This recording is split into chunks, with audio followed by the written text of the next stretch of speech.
Kemudian kita masuk Bapak Ibu sekalian. Poin yang keempat, kenali karakter pasanganmu. Ini yang saya bilang tadi, kita titik beratkan. Laki-laki selalu pakai akal.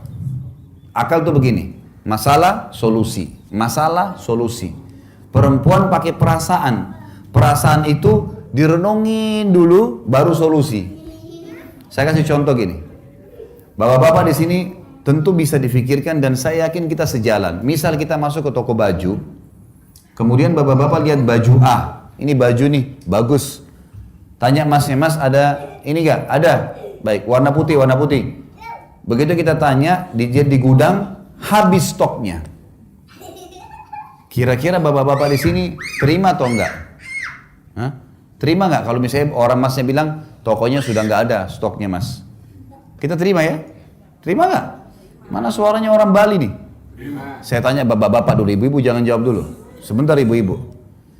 Kita laki-laki sudah biasa kalau, oh ini nggak ada mas stoknya, sudah. Pak mau lihat yang lain enggak? Iya boleh, kita biasa saja.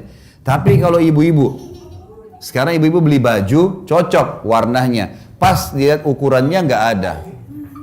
Pasti ibu bilang, coba cek dulu di gudang mas. Kenapa nggak ada? Kapan ada? Saya ambil nomor teleponnya ya, panjang ceritanya itu. Ini karakter namanya. Sekarang begini, bapak ibu janjian nih, pergi restoran suami istri. Anggaplah lagi pacaran, pergi berdua suami istri. Janjian di restoran A, pas tiba tutup restorannya. Bapak-bapak pasti masalah, solusi. Tutup mah, udah kita cari restoran lain ya. Begitu nggak? Ibu-ibu nggak, sebentar mas, saya tanya dulu kenapa tutup. Turun dia nanya, kenapa tutup? Kenapa? Habis. Kok habis? Biasanya jam sekian, panjang tuh ceritanya. Ngobrol dulu. Ini namanya perasaan. Yang ini akal, ini perasaan. Memang begitu. Memang begitu.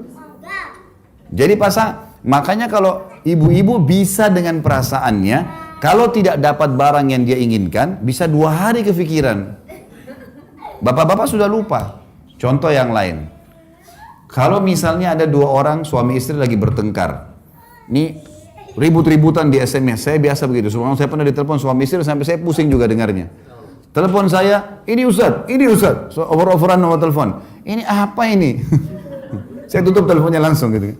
Ribut bertengkar. Ternyata sering SMS-SMS-an ini bertengkar. Baiklah.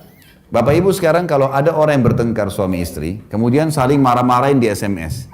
Bapak-bapak di sini saya sangat yakin, kalau sudah baca emosi memang. Tapi dihapus gak SMS-nya? Jawab jujur. Bapak-bapak sekarang kalau lagi masalah sama istrinya, kemudian ada SMS yang tidak enak, kita sudah baca. Dihapus gak SMS-nya? Ibu-ibu saya tanya, kalau bertengkar, hapus gak SMS rumahnya? Itu masalahnya. Itu sampai 1 tahun masih disimpan. Ini lagi enak sama suaminya, lagi enak-enak sama suaminya. Kamu dulu pernah bilang begini, suaminya sudah lupa. Kapan? Ini buktinya. Ini karena perasaan. Suami dia pikir masalah jalan keluar, masalah jalan keluar. Itu laki-laki. Perempuan enggak, perasaan dulu. Dan itu direnungi dulu lama, baru kemudian jalan keluar. Makanya di sini Allah menjadikan laki-laki sebagai pemimpin. Dia pemimpin itu butuh cepat. Masalah solusi. Apa masalah solusi? Jalan keluarnya apa? Dan Nabi SAW mengatakan sungguh tidak beruntung satu kaum yang dipimpin oleh kaum wanita. Karena lama direnungin sama dia dulu. Bisa sampai berhari-hari sedih baru kemudian jalan keluar, gitu kan? Jadi memang sudah seperti itu. Nah, mengenali karakter pasangan penting. Bapak-bapak sekalian, ibu-ibu itu kena pakai perasaan, dia suka kalau ditelepon. Nah, jadi bapak-bapak jangan juga tidak pernah telepon istrinya. Ibu-ibu harus tahu, bapak-bapak tidak suka ditelepon. Jadi kalau ibu-ibu sering telepon, dia marah. Karena bagi dia, ini lagi kerja, urusan kerjaan. Kalau ibu nggak ada urusan, lagi masak dimatiin kompornya kalau orang telepon, bicara. Kalau bapak-bapak tidak begitu. Nah, imbangin ini sekarang, imbangin ya. Cara untuk mempertahankan rumah tangga adalah bagaimana suami mengimbangi perasaan istrinya. Artinya, Sesibuk apapun, luangkan waktu untuk telepon. Gimana kabar? Baik sayang. Ini kita ucapin kata-kata yang baik. Oh ya, dia sudah merasa diperhatikan. Udah cukup. Ibu-ibu juga harus tahu, bapak-bapak itu pakai akal. Dia nggak suka diganggu kalau lagi kerja. Dan jangan pernah berpikiran tidak baik sama pasangannya. Oh kalau tidak angkat telepon berarti lagi bicara sama perempuan lain nih. Ya. Atau lagi sibuk nih, atau lagi apa. Sudahlah, sangka baik aja. Karena kata Nabi SAW, seburuk-buruk ya, seburuk-buruk pernyataan adalah sangka baik, sangka buruk.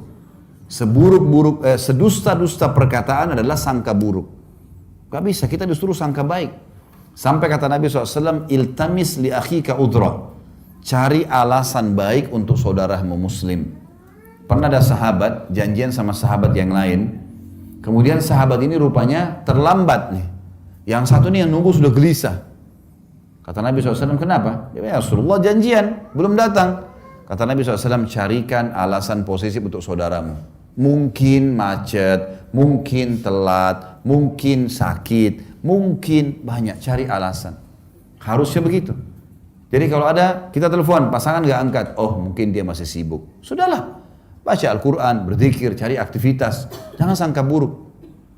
Karena itu membuka pintu-pintu syaitan, gitu kan? Harus kenali karakter pasangan, imbangin karakter itu, kita akan bahagia. Ya. Harus diimbangin. Jadi bapak-bapak harus bawa beberapa saat di perasaan, ya. Dan ingat, ibu perempuan itu dari kecil sampai nenek-nenek suka dibicandai.